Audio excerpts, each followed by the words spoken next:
Itu, tapi ini saya baca itu adalah special skill worker. Iya. Special skill worker itu kalau nggak salah Tokutegino ya mas ya? Iya benar sekali. Ya, Tokutegino itu apa mas?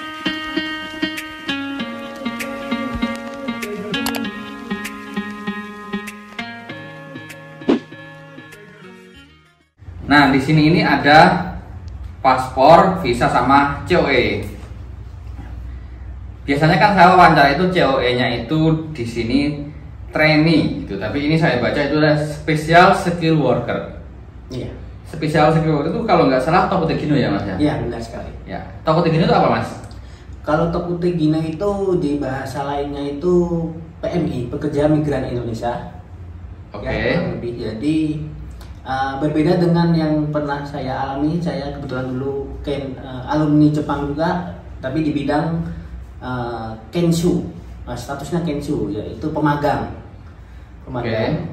Jadi di program yang kali ini saya lalui itu program pekerja migran Indonesia atau bahasa Jepangnya Tokutegino. Jadi Tokutegino itu statusnya bukan Kensuse, bukan Jisuse, bukan training, tapi PMI, pekerja migran Indonesia. Jadi oke.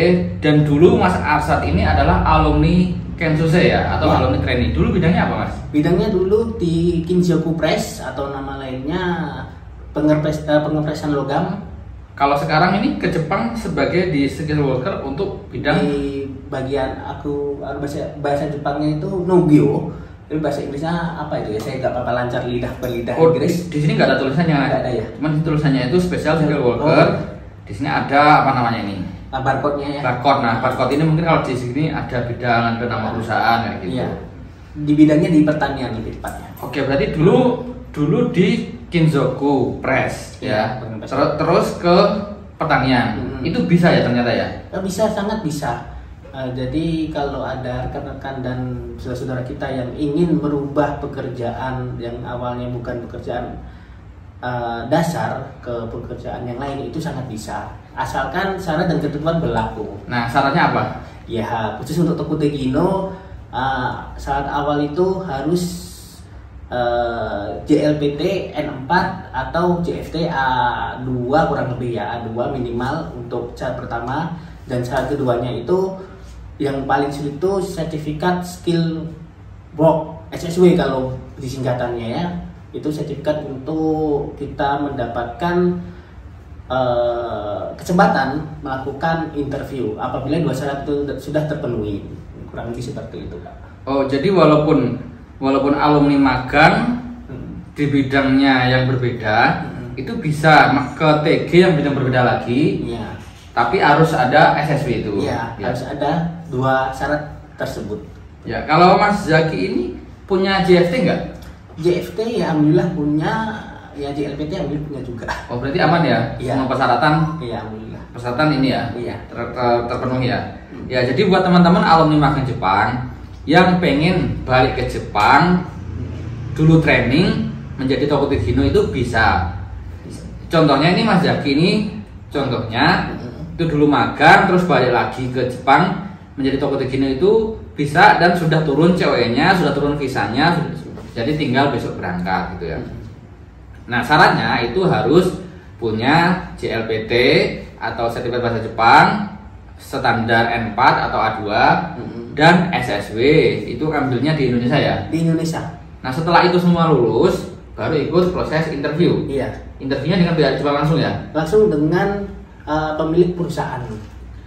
Oke, Mas Zaki ini lulus dari dinyatakan lulus wawancara sampai berangkat besok itu prosesnya berapa lama? Ya sebenarnya proses itu tidak terlalu lama. Yang membuat lama itu biasanya antrian berkas kita ya, yang di Jepang itu ya kurang lebih ada yang 3 bulan, ada yang 5 bulan, maksimal itu setahu saya 6 bulan lah. Kalau Mas Zaki sendiri berapa bulan? Saya 4 bulan setengah kurang lebih. 4 bulan setengah ya? Iya. Alhamdulillah ya. Alhamdulillah gitu. Iya. Jadi bagi saudara-saudara yang menunggu, yang sedang proses ya harap bersabar.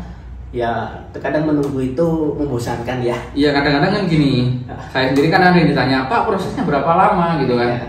Pak saya sudah 4 bulan kok belum turun, saya sudah 5 bulan kok belum turun. Itu ternyata memang beda-beda ya, sesuai antrian Beda-beda. bidangnya, sesuai antrian di kotanya gitu Ya, sesuai dengan wilayah tempat tinggalnya ya. Ya karena ngurus COE nih, COE Certificate of Eligibility itu di masing-masing kota ya, bukan terpusat di Tokyo, bukan ya.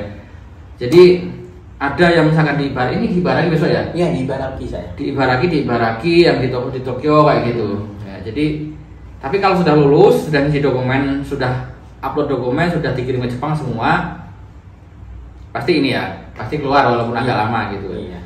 Nah setelah turun COE ini, kalau ngurus visa itu kan harus perlu EKTLN ya. Iya, benar sekali. Nah cara mengurus EKTLN itu bagaimana mas? Kalau untuk EKTLN itu sebenarnya sangat mudah, cukup kita siapkan berkas-berkas.